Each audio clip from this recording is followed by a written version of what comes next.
നമ്മളിന്ന് ഉണ്ടാക്കാൻ പോകുന്നത് തൈര് സാദം. നമുക്ക് വേറെ കറികളൊന്നുമില്ലെങ്കിൽ കുറച്ച് അച്ചാർ മാത്രം കൂട്ടി കഴിക്കാൻ പറ്റിയ ഒരു ഐറ്റം. വെറുതെ കഴിക്കാനും നല്ലതാണ്. അച്ചാറുണ്ടെങ്കിൽ കുറച്ചുകൂടെ കേമം. ഇത് ഉണ്ടാക്കാനായിട്ട് ഒരു 2 കപ്പ് ചോറ് വേണം. ഏകദേശം ഒരു 1/2 കപ്പ് പച്ചരി വേവിച്ചെടുക്കുന്ന ചോറ് വേണം. നമ്മളത് കഴുകി വെള്ളം വേണ്ടത്ര ഒഴിച്ച് അടുപ്പത്ത് വെച്ച് കുറച്ച് ഉപ്പിട്ട് കുറച്ച് എണ്ണ ഒഴിച്ചു കൊടുക്കും. എണ്ണ ഒഴിക്കുന്നത് എന്തിനാന്ന് വെച്ചാൽ ഈ ചോറ് അധികം ഒട്ടിപ്പിടിക്കാതിരിക്കാനാണ്. പച്ചരിയാണ്, ഒട്ടിപ്പിടിക്കും. പക്ഷെ എണ്ണ ഒഴിച്ചാൽ അത് കുറച്ച് കുറഞ്ഞിരിക്കും. തൈര് സാദം ഉണ്ടാക്കാനുള്ള ചോറ് നല്ലോണം വെന്തതായിരിക്കണം. എന്താന്ന് വെച്ചാൽ തൈരിലിട്ട് മിക്സ് ചെയ്യുമ്പോഴത്തേക്കും പെട്ടെന്ന് തണുത്തിട്ട് അത് കുറച്ചുകൂടെ കട്ടി ആവും. അപ്പൊ വേവ് നല്ലോണം ഉണ്ടായിരിക്കണം ചോറിന്. ഇത് അടുപ്പത്ത് വെച്ചിട്ട് വല്ലയിടത്തും പോയാൽ ഇത് കരിഞ്ഞു പോകും. എന്താന്ന് വെച്ചാൽ ഈ പച്ചരി നല്ലോണം വെള്ളം കുടിക്കും. പെട്ടെന്ന് വെള്ളം തീരും. നമ്മൾ ഇടയ്ക്കിടയ്ക്ക് നോക്കി വെള്ളം കുറച്ചുകൂടെ ഒഴിച്ചു കൊടുത്ത് വേണം ഇത് വേവിക്കാനായിട്ട്. ഇത് ചോട്ടി പിടിച്ചാൽ കൊള്ളൂല. വേറെ അരി വേവിക്കുക തന്നെ വേണം. ഈ അരി വെന്ത് കഴിഞ്ഞാൽ നല്ലോണം വെന്ത് കഴിഞ്ഞാൽ അതൊന്ന് വാർത്ത് വെള്ളം പോയി കഴിഞ്ഞിട്ട് കുറച്ചെടുത്ത്, അതായത് നമുക്ക് വേണ്ട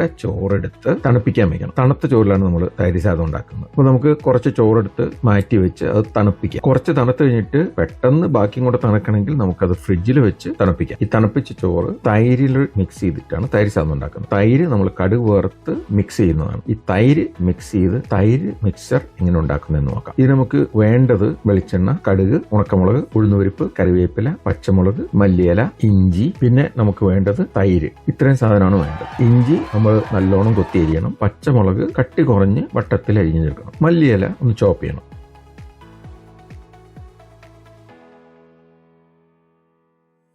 ഒരു പാൻ ഹൈ ഹീറ്റിൽ അടുപ്പത്ത് വെച്ച് എണ്ണ ഒഴിച്ച് ചൂടാക്കാം. എണ്ണ ചൂടായി കഴിയുമ്പോഴത്തേക്കും നമുക്കതിലേക്ക് കടുക് ഇടാം. കടുക് പൊട്ടി വരുമ്പോഴത്തേക്കും ഉണക്കമുളക് പൊട്ടിച്ച് അതിൽ ചേർക്കാം. ഒന്ന് ഇളക്കി ഒന്ന് നല്ലോണം ഒന്ന് ചൂടാകുമ്പോഴത്തേക്കും അതിലേക്ക് ഉഴുന്നുപരിപ്പിടാം. ഉഴുന്നുപരിപ്പ് നല്ലോണം ഒന്ന് മൂക്കണം. അതായത് ഒരു മഞ്ഞ നിറം വരണം. ഒരുപാട് മൂക്കരുത്. ഉഴുന്ന് ഒന്ന് വറുത്ത് കഴിയുമ്പോഴത്തേക്കും നമുക്ക് തീ ഒന്ന് കുറയ്ക്കാം. അത് കഴിഞ്ഞിട്ട് നമ്മൾ അതിലേക്ക് ഇഞ്ചി ഇട്ട് മൂപ്പിക്കുന്നു.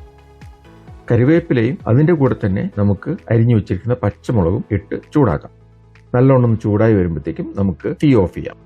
ഇതിലേക്ക് നമ്മുടെ തൈര് നല്ലോണം ഒന്ന് ഉടച്ച് ഈ പാനിലേക്ക് ഇട്ട് മിക്സ് ചെയ്യുക.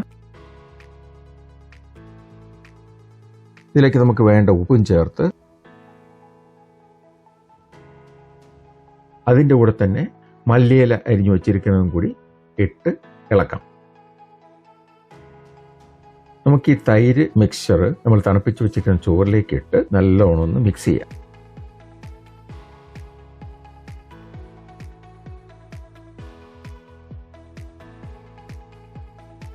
ഇങ്ങോട്ട് മിക്സ് ചെയ്ത് കഴിയുമ്പോഴത്തേക്കും നമ്മുടെ സ്വാദിഷ്ടമായ തൈര് സാദം റെഡി.